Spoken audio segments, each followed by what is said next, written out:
ബന്ധങ്ങൾ പരിശുദ്ധമാണ്, പവിത്രമാണ്, ഏറെ പ്രതിഫലം ലഭിക്കുന്ന, ഏറെ സ്ഥാനമാനങ്ങൾ ഉയരുന്ന മഹത്തരമായ ഒരു ഇബാദത്താണ്, ഒരു ആത്മീയ ചൈതന്യമാണ് സുദൃഢമായ ബന്ധങ്ങൾ, ചേർത്ത് നിർത്തിയ ബന്ധങ്ങൾ എന്നുള്ളത്.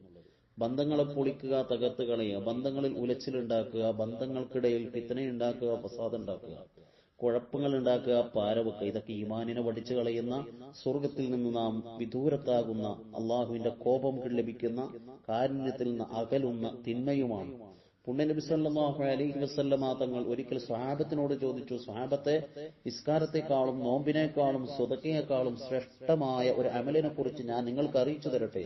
വളരെ ആകാംക്ഷയോടെ എന്തായിരിക്കും ആ അമൽ എന്ന് അറിയാനുള്ള കൊതിയോടെ കാത്തിരിക്കുന്ന സ്വഹാബത്തിനോട് പറഞ്ഞു, ഇസ്ലാഹു ദാത്തിൽ ബൈൻ, രണ്ടാളുകൾക്കിടയിൽ രഞ്ജിപ്പുണ്ടാക്കുക, നന്മയുണ്ടാക്കുക, സൗഹൃദം ഉണ്ടാക്കുക, ബന്ധങ്ങളെ അരക്കിട്ടുറപ്പിക്കുന്ന സംസാരവും ഇടപെടലും ഉണ്ടാവുക. ഇത് വലിയ നന്മയാണെന്ന് പുണ്യനബി സല്ലല്ലാഹു അലൈഹി വസല്ലം. പവിത്രമായ ദിവസങ്ങൾ, പവിത്രമായ ദിനങ്ങളും രാവുകളും മാസങ്ങളൊക്കെ വരുമ്പോൾ നമ്മുടെ പ്രാർത്ഥനകൾ സ്വീകരിക്കണമെങ്കിൽ, നമ്മുടെ മറ്റ് അമലുകൾ സ്വീകരിക്കണമെങ്കിൽ ബന്ധങ്ങൾ നന്നാവണം. ബന്ധങ്ങളിൽ ഉലച്ചിലുണ്ടാക്കിയാൽ, ബന്ധങ്ങളെ മുറിച്ചു കളഞ്ഞാൽ, ബന്ധങ്ങളെ തകർത്ത് കളഞ്ഞാൽ അവൻ നിസ്കാരക്കാരനാണ്, വലിയ ഇബാദത്തുകാരനാണ് എന്ന് പറഞ്ഞതുകൊണ്ടൊന്നും യാതൊരു നേട്ടവും യാതൊരു ഗുണവും ഇല്ല.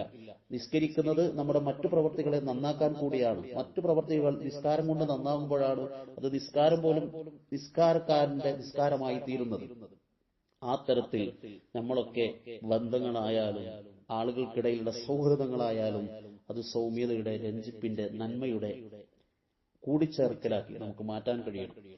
ദാവൂദ് നബി അലൈഹി സ്വലാത്തു വസ്സലാമിന്റെ കാലഘട്ടത്തിൽ മലക്കുൽ മൗത്ത് അസ്രായീൽ അലൈഹി സ്വലാത്തു വസ്സലാം എന്ന് പറഞ്ഞല്ലോ, എന്നാൽ ഇന്ന് മനുഷ്യന്റെ റൂഹ് 7 ദിവസം കഴിഞ്ഞാൽ പിടിക്കും.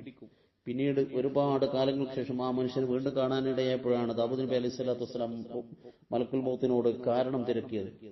അപ്പോൾ അതിന് നൽകിയ മറുപടി, കുടുംബത്തിൽ നിന്ന് അകന്ന് മുറിച്ചു കളഞ്ഞ് ബന്ധങ്ങളൊക്കെ അകറ്റി നിൽക്കുന്ന ഒരാളായിരുന്നു. പക്ഷെ അദ്ദേഹം ബന്ധങ്ങളൊക്കെ ചേർത്ത് മുറിച്ചു കളഞ്ഞ ആ കാര്യങ്ങളൊക്കെ അദ്ദേഹം ഉടച്ചു വാർത്ത് നന്നാക്കിയത് കൊണ്ട് അദ്ദേഹത്തിന് 20 വർഷം കൂടി ആയുസ് നൽകിയിരിക്കുകയാണ് അള്ളാഹു എന്നായിരുന്നു